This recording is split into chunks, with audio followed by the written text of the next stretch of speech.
धन्यवादेशु praise to Jesus praise to Jesus. महिमा हो आपकी, आराधना हो आपकी, स्तुति हो पिता। हम धन्यवाद करते हैं आज की ये पिता सभा के लिए प्रभु।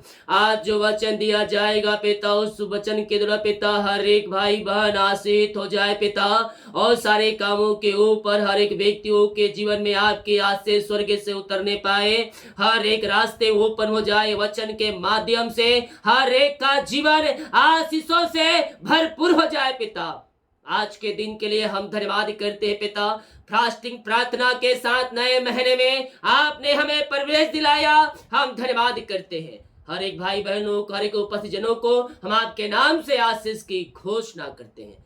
Praise to Jesus, amen, hallelujah. बोले यीशु मसीह के जय, आमेन। हम पिता का धन्यवाद करते हैं आज के यह सुंदर समय के लिए। और आज फास्टिंग प्रार्थना भी है, साथ में नए महीने में हम प्रवेश भी करने जा रहे हैं, और साथ में नई नई आशीष से भी हमारा इस महीना इंतजार कर रही है। आमीन। मेरे प्रियो, हम इस वीडियो में देखेंगे आज्ञा पालन करने की आशीषें और उत्तम प्रदेश। हालेलुया। जी मेरे प्रियो, हमें एक उत्तम प्रदेश, उत्तम देश हमें दिया जाएगा जहां आनंद मिलेगा, वहां भिन्न भिन्न प्रकार के हमें आशीषें मिलेगी। कब मिलेगी? जब हम अपने परमेश्वर यहोवा के संग चलेंगे। हालेलुया। आइए हम कुछ वचन से देखते हैं। व्यवस्था विवरण 8 अध्याय के जब उसके मेरे प्रियो हम देखते हैं पहले वचन से, तो यहां हम पाते हैं, जो जो आज्ञा मैं आज तुझे सुनाता हूं उन सबों पर चलने की चौकसी करना। क्या करना? जो आज्ञा परमेश्वर ने हमें दिया है, केवल वो पिछले शताब्दी, पिछले लोगों के लिए ही नहीं था, वो आशीषें हमारे लिए भी है, वो आशीषें, वो आज्ञाएं हमारे लिए भी है। और जब हम उन आज्ञाओं पे चलते हैं तो हमें आशीषें मिलती है, जिस प्रकार उन्हें मिलती थी उससे बढ़कर हमें मिलेगा। इसलिए कि तुम जीवित रहो और बढ़ते रहो। कब बढ़ेंगे? जब हम प्रभु के वचन के अनुसार चलेंगे तो हम जीवित रहेंगे और बढ़ते रहेंगे। और जिस देश के विषय में यहोवा ने तुम्हारे पूर्वजों से शपथ खाई है, उनमें जाकर उसकी अधिकारी हो जाओ। क्या हो जाओ? परमेश्वर आपको अधिकारी बनाने जा रहा है। परमेश्वर आपको ऊंचे स्थानों पर नियुक्त करने जा रहा है। आमीन। परमेश्वर आपको अधिकारी बनाएगा, ऊंचे पदों बैठाएगा, और आपको आशीषों से भरेगा जब हम प्रभु की आज्ञाओं पे चलेंगे। और स्मरण रखो, और क्या करना है? स्मरण करना है, स्मरण रखना है। किस बात का? यहोवा उन 40 वर्षों में तुझे सारे जंगल के मार्गों में इसलिए ले गया है कि वह तुझे नम्र बनाए। क्या करे? नम्र बनना है। अपने पत्थर से कठोर दिल को नम्र करना है। आमीन। और प्रभु की आज्ञाओं को पालन करना। ढिठपन अपने जीवन से निकाल दे, क्योंकि हम देखते हैं बाइबल में आत्मा के 9 फलों के बारे में, और जब आत्मा का 9 फल हमारे अंदर में आएगा तो हम मसीह के बिल्कुल करीब आ जाएंगे। तो इन बातों को हमें ध्यान रखना है। क्या करना है? यहोवा उन 40 वर्षों में तुझे सारे जंगल के मार्ग में इसलिए ले गया कि वह तुझे नम्र बनाए और तेरी परीक्षा करके यह जान ले कि तेरे मन में क्या क्या चल रहा है। आमीन। मैं अक्सर कहता हूं, परमेश्वर हमारे मन में जानता है। कल क्या हम सोचेंगे, कल हम क्या बोलेंगे, कल हम क्या करेंगे, आज हम क्या कर रहे हैं, कल हम क्या करने वाले हैं, 1 महीना 2 महीना बाद हम क्या करने वाले हैं, सब परमेश्वर जानता है, क्योंकि वो मन की बातों को जानने वाला परमेश्वर है। हम मनुष्यों को धोखा दे सकते हैं, लेकिन परमेश्वर को धोखा हम नहीं दे सकते।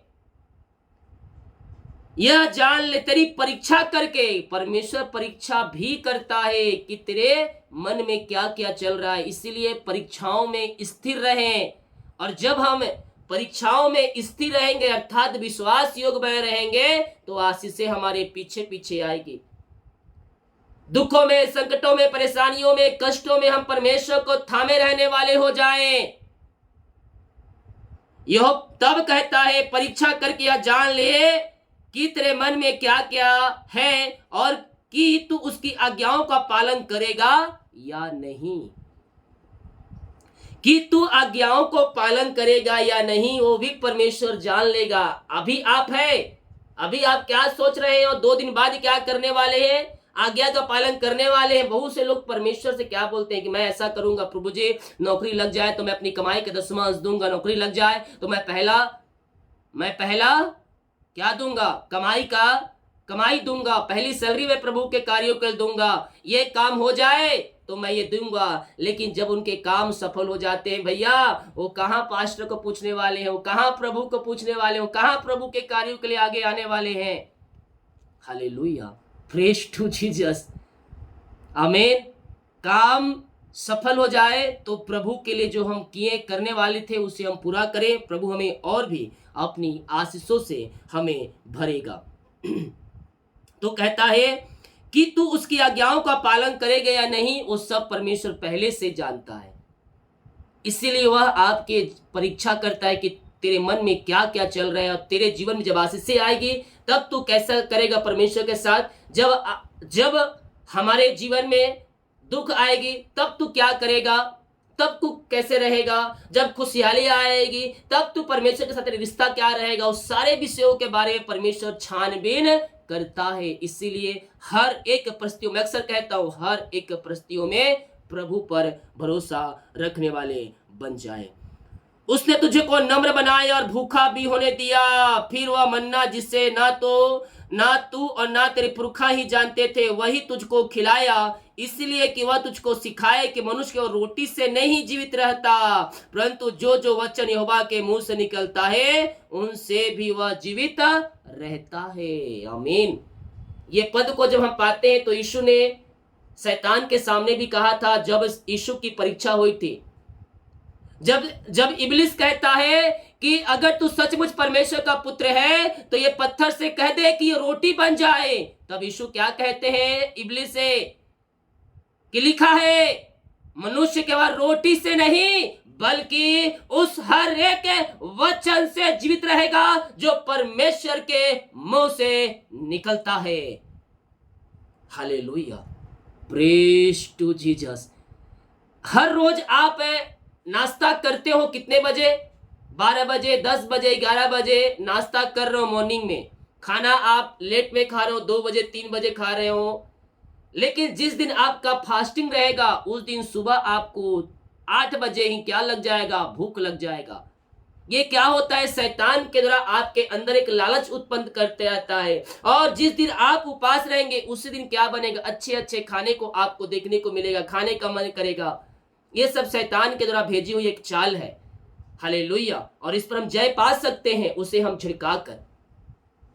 तो कहता है परंतु जो जो वचन यहोवा के मुंह से निकलता है उनसे जीवित रहता है। इन 40 वर्षों में तेरे वस्त्र पुराने नहीं हुए और तेरे तन से भी नहीं गिरे और ना तेरे पांव फूले। सोचे 40 वर्ष तक, मान लीजिए उस झुंड में एक 5 साल का बच्चा है और वो सारे परिवार केवल बड़े हैं नहीं, उसमें स्त्रियां भी है, पुरुष भी है, बच्चे भी है, जवान भी है और बूढ़े भी है, सब उसमें है। तो 40 वर्ष तक परमेश्वर ने जंगल में घुमाया और उस जंगल में ना तो कपड़ा है, ना ही खाने की चीज है, ना ही कुछ भी है। लेकिन फिर मान लीजिए उस झुंड में 5 साल का बच्चा होगा। जब 40 साल तक परमेश्वर जंगल में घुमाया तो कितने साल का हो गया, वह 45 साल का हो गया। लेकिन उन बीच में, उन वर्षों में ना तो बच्चा कपड़ा बदला, ना उसके कपड़े गंदे हुए। हालेलुया। वो कपड़े जैसे जैसा उसका शरीर बढ़ता गया वैसे वैसे उसके कपड़े क्या हो गए, बढ़ते गए। आमीन। एक कपड़ा पहना है वह 40 सालों तक उसे पहना, ना तो गंदे हुए, ना वह तन से गिरे, ना वह तेरे पैर को फुलाया। 40 साल आप एक हफ्ते, आप एक दिन लगातार चले बिना रुके, या बैठ के भी आप एक दिन चलेंगे तो पैर में क्या हो जाएगा, सूजन आ जाएगा, आपके पैर फूल जाएंगे, कपड़े गंदे हो जाएंगे। Hallelujah, praise to Jesus. लेकिन यहोवा हमारे सोच और परमेश्वर के सोच विचार में जमीन आसमान का अंतर है। यहाँ 40 वर्षों तक ना कपड़े गंदे हुए, ना उनके तन से गिरे, ना उनके पैर फूले। हालेलुया। ना गिरे और ना तेरे पैर फूले। फिर अपने मन में यह तो विचार कर कि जैसा कोई अपने बेटे को ताड़ना देता है, वैसे ही तेरा परमेश्वर यहोवा तुझको ताड़ना देता है। हालेलुया। एक बेटा, एक बच्चा जब गलती करता है तो उसके माता पिता उसे डांटते हैं, मारते हैं, पीटते हैं, प्यार से भी समझाएंगे। उसी प्रकार से परमेश्वर भी हमसे प्रेम करता है। वह नहीं चाहता है कि मनुष्य नाश हो, बल्कि हर एक को मन फिराने का एक मौका देता है। हालेलुया। प्रेज टू जीसस, के भी मन फिराए और मेरे पास लौट आए, ताकि ये स्वर्ग राज्य में यह स्थान को पाए। यह क्या कहता है, देखिए, फिर अपने मन में यह विचार कर कि जैसा कोई अपने बेटे को ताड़ना देता है, वैसे ही तेरा परमेश्वर यहोवा तुझको ताड़ना देता है। इसीलिए अपने परमेश्वर यहोवा की आज्ञा का पालन करते हुए उस मार्ग पर चलना और उसका भय मानते रहना। क्या कहता है, अपने यहोवा की आज्ञाओं को मानना, तब तू बढ़ेगा। और हमें एक ही बार आज्ञा पा, बहुत से भाई बहन लोग करते क्या है कि एक बार अपनी कमाई का 10वां अंश निकाल देंगे, उसके बाद वह कमाई का 10वां अंश नहीं निकालते हैं कि मैंने एक बार कमाई का 10वां अंश निकाल दिया। लेकिन मेरे प्रियो, जब जब हमें कमाई करेंगे, जब जब आशीष हमें मिलेगी, उसमें से हमें 10वां अंश निकालना है। चाहे वो 100 रुपया हो, चाहे 1000 हो, चाहे 1 लाख हो, चाहे 10 लाख। बहुत से लोगों के जीवन में शैतान एक कार्य करता है। मैंने बहुत से लोगों को देखा है, वो अपनी छोटी सी कमाई का 10वां अंश तो निकालेंगे। हालेलुया। अपनी छोटी सी कमाई का 10वां अंश निकालेंगे, लेकिन बड़ी कमाई का 10वां अंश वह नहीं निकालते हैं। शैतान उनके मन में कार्य करता है, अरे लाखों में है, इसका 10वां अंश इतने लाख हो जाएगा, इतने लाख मैं नहीं दूंगा। तो क्या हुआ, वो भी प्रभु के वचन के अनुसार नहीं चले। अपनी छोटी कमाई हो या चाहे बड़ी कमाई हो, सबों का 10वां अंश हमें निकालना है। और ये सबसे बड़ी आशीष आपके जीवन में है। वो चाहे किसी प्रकार का कमाई आपके पास क्यों ना आता हो। हालेलुया। आपके पास पैसे आए, आपकी कमाई है, वो चाहे कैसे ही पैसे आपके पास आए हो, उसमें से कमाई का 10वां अंश आपको निकालना है।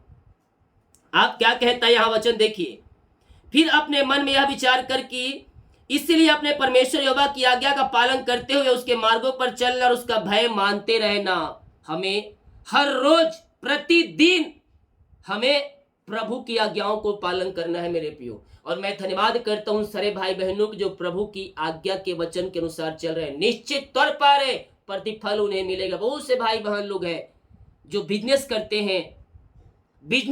हैं, उनके पास भेजने का साधन होता है, तो हर रोज वह 10 रुपया, 12 रुपया, 15 रुपया, किसी दिन 30 रुपया, किसी दिन 40 रुपया, ऐसे वह बीज को बोते हैं। हालेलुया। अर्थात वह व्यक्ति क्या करता है, बिजनेस करता है। जितनी कमाई होती है उसकी डेली की, उसका 10वां अंश वह भेजता है, या फिर वह निकालता है तो वह महीने में या 15 दिन किसी के द्वारा वह भेजवाता है। हालेलुया। Praise to Jesus. ऐसे बहुत से लोग हर रोज कम से कम 10 से 20 लोग ऐसे कार्य करते हैं। निश्चित प्रभु का प्रतिफल उन्हें मिलेगा। आमीन। किसी रोज 50 रुपया, किसी लोग 10 रुपया, 15 रुपया, 100 रुपया, 18 रुपया ऐसे आता है, तो मैं समझता हूं कि यह 10वां अंश ही है जो भाई बहन लोग अपनी कमाई का 10वां अंश प्रभु के कार्य के लिए दे रहे हैं। हालेलुया। Praise to Jesus. मैं कह रहा हूं, एक दिन आशीष की बारिशों बढ़ेंगे। जितना वह बीज बो रहे हैं उसका 100 गुना परमेश्वर उन्हें प्रतिफल देगा मेरे प्रियो। हम भी अपनी कमाई का 10वां अंश हम निकालने वाली हो जाए। आमीन। और जब अपनी कमाई का 10वां अंश हम निकालते हैं तो हमें आशीष पे आशीष मिलती जाता है। हम 10वां अंश निकालेंगे, प्रभु के वचन के अनुसार चलेंगे, तो शैतान पीछे पड़ेगा, क्योंकि वह नहीं चाहेगा कि आप परमेश्वर के राज में प्रवेश करें। इसीलिए समस्याएं, परेशानी, चिंताओं को भेजेगा कि आप उसके वचन के अनुसार चलना बंद कर दे। लेकिन मेरे प्रियो, उसको हमें थामे रहना है, उसके पीछे हमें चलते रहना है, ताकि हम आशीष के वारिस बन जाए। हालेलुया। क्योंकि तेरा परमेश्वर यहोवा तुझे एक उत्तम देश में लिए जा रहा है, और जो जल की नदियां का और तराइयों और पहाड़ों से निकले हुए गहरे गहरे सोतों का देश है। परमेश्वर आपको उत्तम से उत्तम स्थान देने जा रहा है। परमेश्वर आपको आपको अपनी आशीषों से भर रहा है। मेरे प्रियो, वचन पर विश्वास करें, क्योंकि तेरा परमेश्वर यहोवा तुझे एक उत्तम देश लिए जा रहा है, जो जल की नदियां और तराई और पहाड़ों से निकले हुए गहरे गहरे सोतों का देश है। फिर वह गेहूं, जौ, दाखलताओं, अंजीरों, अनारों का देश है, तेल वाले जैतून और मधु का भी देश है। उस देश में अन्न की महंगी ना होगी, और ना उसमें तुझे किसी पदार्थ की घटी होगी। आमीन। किसी पदार्थ की, किसी वस्तु की घटी कमी परमेश्वर तेरे जीवन में ना होने देगा। जो परमेश्वर के चलाए चलते हैं, उसके कार्यों के आगे आते हैं, जो प्रभु के पीछे चलते हैं, उनके जीवन में परमेश्वर भली वस्तुओं की घटी कमी ना होने देगा। हो सकता है परेशानियों से आपको, दुखों से आपको गुजरना हो, लेकिन आपको परमेश्वर भूखा रह नहीं देगा, वो आपको अपनी आंसू से भरपूर करेगा। हालेलुया। उस देश में अन्न की महंगी ना होगी, और ना उसमें तुझे किसी पदार्थ की घटी होगी। वहां के पत्थर लोहे के, और वहां के पहाड़ों में से तू तांबा खोद कर निकाल सकेगा, और तू पेट भर खाएगा, और उस उत्तम देश के कारण जो तेरा परमेश्वर वह तुझे देगा, उससे धन्य मानेगा। हम पिता का धन्यवाद करें कि ये प्रभु ने हमें सुंदर सा देश दिया है, और हर एक आशीषों से ये देश को, भारत देश को प्रभु ने आशीष दिया है। हम इस बात के लिए हम प्रभु को धन्यवाद दें मेरे प्रियो। आमीन। और जो बाहर में रहते हैं और जो जाना चाहते हैं, मैं कह रहा हूं परमेश्वर आपको उत्तम देश में ले जा रहा है। आपको वहां ब्लेसिंग मिल रही है। आप जिस देश में रहते हैं, उस देश के लिए हम प्रार्थना करने वाले हो जाए, क्योंकि प्रभु ने हमारे कंधों पर वो उस राज्य का, उस देश का कंधों पर भार हमारे ऊपर रखा है, और हम उस जगह के लिए, उस राज्य के लिए, उस देश के लिए हम प्रार्थना करने वाले हो जाए, क्योंकि बाइबल कहती है धर्मी जन की प्रार्थना के प्रभाव से बहुत कुछ हो सकता है।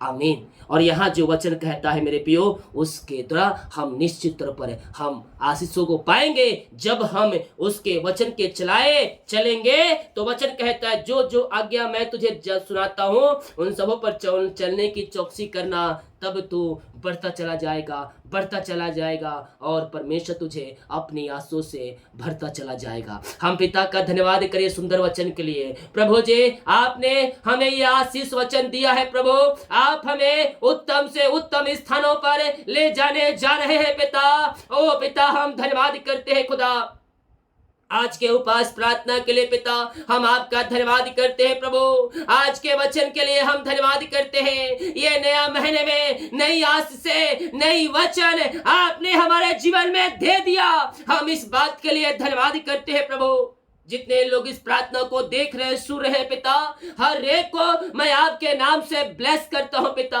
ओ पिता, इनके वचन के चलाए चलने के लिए पवित्र आत्मा के द्वारा आप इनकी सहायता और मदद करें। इनके सारे कामों के ऊपर आपकी आशीष से उतरने पाए पिता, और आपकी महिमा इनके जीवन में प्रकट होने पाए। जो भी रास्ते बंद है, सारे रास्ते खुल जाए। नए महीने नई आशीष से इनके जीवन में उतरने पाए पिता।